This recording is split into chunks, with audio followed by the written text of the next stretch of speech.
What do you expect an artist to say? I mean, there are no parameters with artists. There's so many avenues of expression, but to reach the largest audience, what do you expect an artist to say? It's always this long-winded, highfalutin bullshit about, you know, the plane or some woe-begotten artistic, you know, esoteric concern that nobody gives a shit about. I was talking to this artist about some marital problems I had some time ago, and said to me, look, well, you're going to bugger it up because you're an idiot, but, McLean, at least you've got painting. And so what I love about what I do is that no matter how bad things are, there's always what I do. So you got to love it. It's a real crutch in that sense. And, you know, I love it because you can have a shitload of fun. Fun as in making something. You know, I make this picture, I made it, and look at all the weird, wacky, wonderful things that I did. It causes so much anxiety, you know, it causes so much compression that you know, it doesn't love you back. Do you want another beer? I was reading this article about art and life, and it was about an artist who spent the whole interview discussing his pursuit of the perfect pair of boots with these particular Cuban heels and finally obtaining them and finding them. And so it was a real wonder to me to come across this guy who not only deflected the questions but consumed up the whole interview with his longing for, pursuit of, and obtaining the perfect pair of Cuban heels.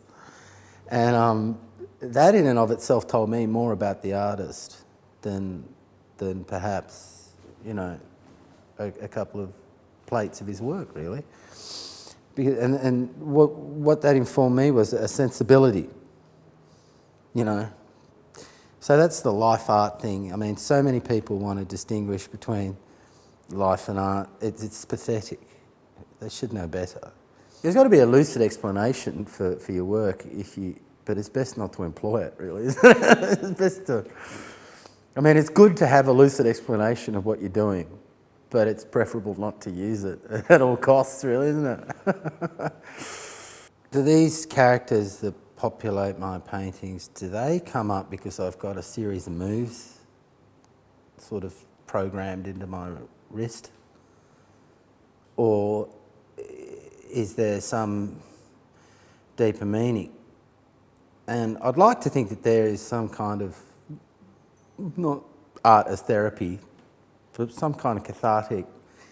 I certainly have the inclination to set up little narratives, but the characters, I've got to tell you, they don't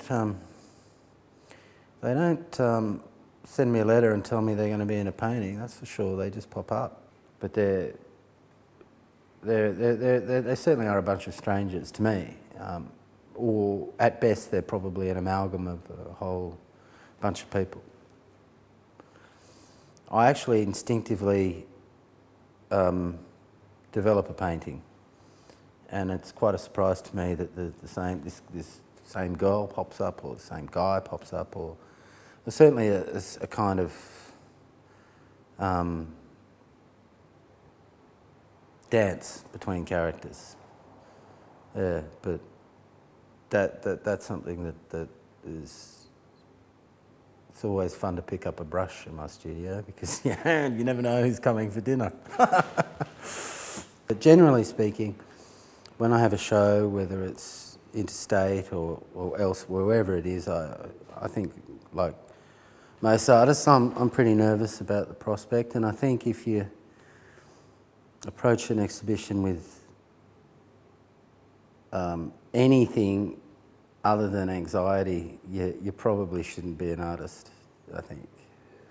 And getting the show done with alacrity and with clarity is part of that challenge. The whole experience of an exhibition is to convey the best part of you. Now, I mean the best part of me when I say the bits that are worth illuminating should be illuminated.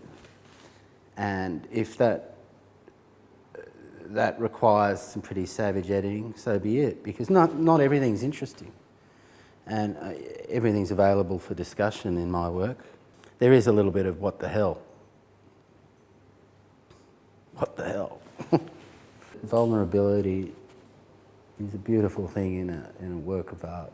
But we're talking about breathing, aren't we?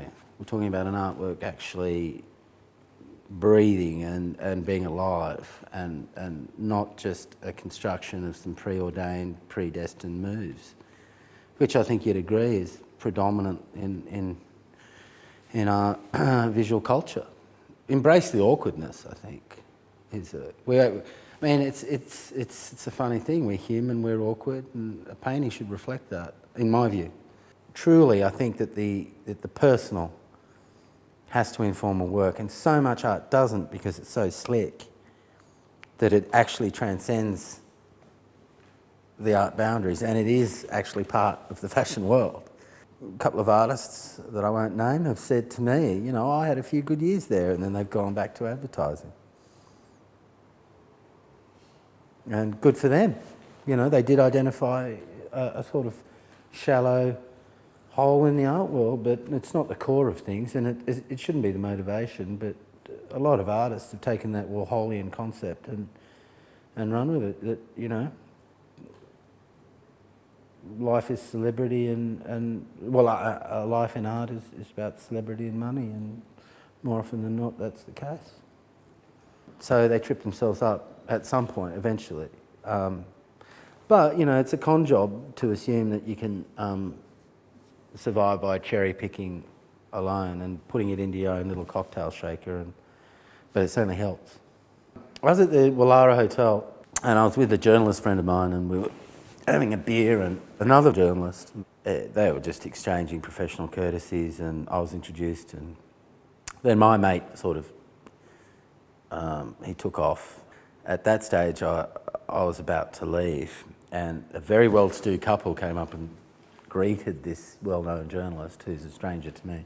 I joined them for dinner, and she insisted that sky's the limit, whatever I wanted, just join us. And I was feeling pretty good about myself, you know.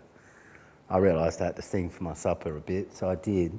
I really racked up a huge dinner bill. But they didn't seem to mind. I was, you know, giving stories and everything. Anyway, as the evening drew to its close, the woman said, "So, Ewan, tell me what it's like to win an Archibald." And the guy had obviously got McLean and McLeod mixed up, and they thought I was Ewan McLeod, and on this basis had taken me out.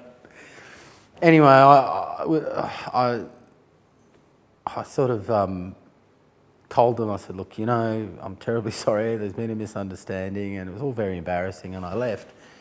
And just recently I ran into Ewan, and he'd heard about it, because I'd gained a lot of mileage out of the story. It just kept giving that night. And he got stuck into me for not being him. He said, "Look, imagine all the fun you could have had if you just said, well, winning an Archibald was wonderful, I did it for New Zealand."